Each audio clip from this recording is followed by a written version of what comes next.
100%. 100%. Okay, so there's another term that's been bandied about as in the lead up to November in the election, the electoral college. Can you help us understand what it is? I remember it vaguely from law school. I don't think I understood it particularly well then. Maybe you can explain it more clearly than my con law professor did. I will try, but frankly, it baffles me a little too why we even have an electoral college. I would not be sad to see that go away. But the electoral college has 538 electors, and electors come from each state. You need a majority of those to win the presidency of the United States. So that number would then be 270. You often see in the news the path to 270. That means, how do I get 270 electors? And the electors are, it's sort of a winner takes all in each state. So if I win Kansas by 1% and win California by 5%, it doesn't really matter what the margin is. I get all the electors for the states that I win. So the weird possible outcome is what happened to Hillary Clinton in 2016 is you could win the majority vote of Americans in the election across the country. So that's called the popular vote, right? When we Thank refer you. to the popular vote, that's what we're talking about, right? Yes, Okay. thank you. So you could win the popular vote, meaning simply that more Americans voted for you than anybody else, and still lose the election. And that's because of this odd creature called the Electoral College. Because if you have to win the Electoral College to win the election, and sometimes sometimes those don't coincide. And so that's why people are looking at the maps of swing states, because they've sort of counted up, even if they don't know exactly how many people will vote in each state, they do know how many electors are in each state. And they'll know pretty much which are safe states. And so they can add those up.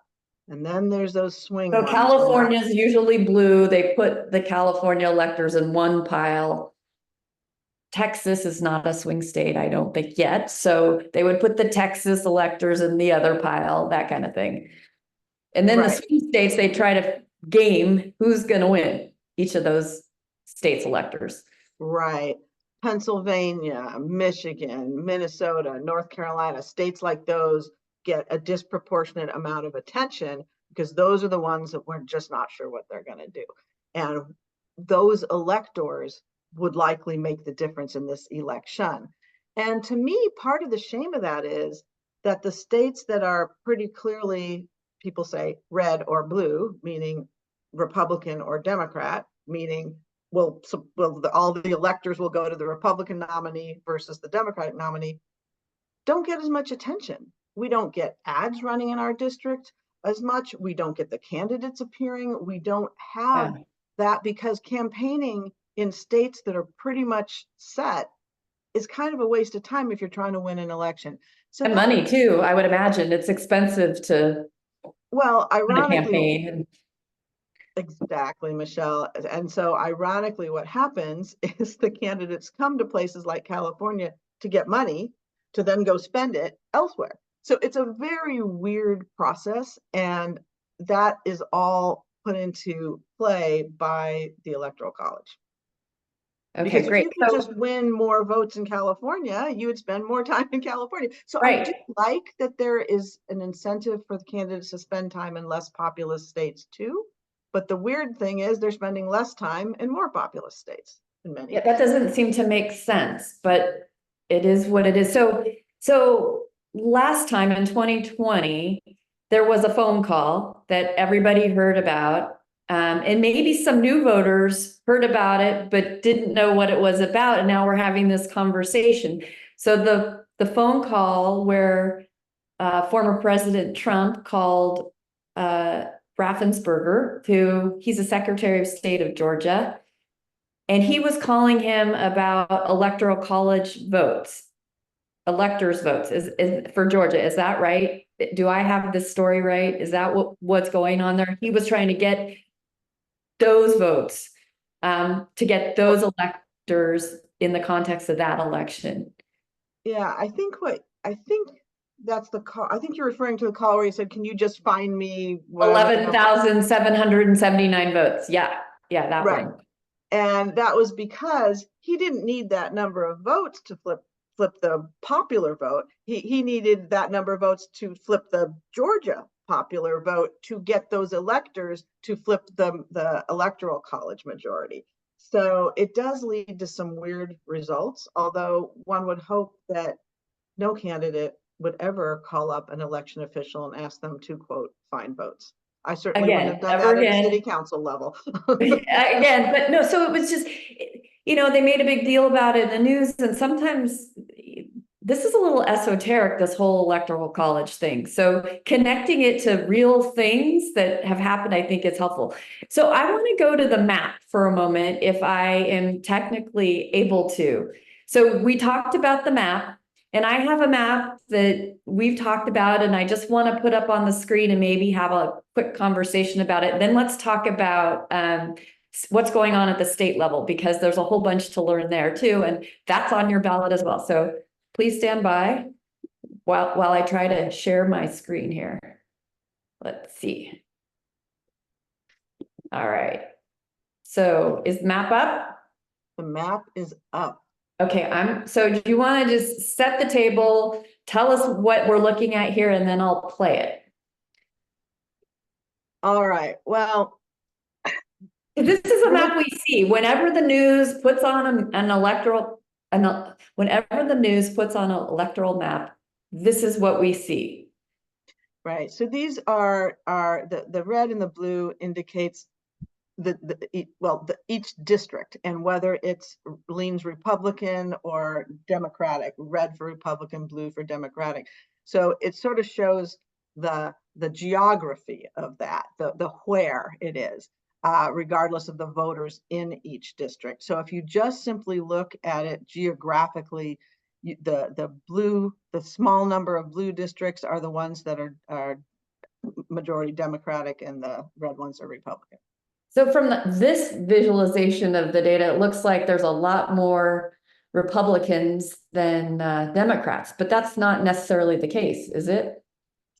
No, it's not. Okay, let's play this.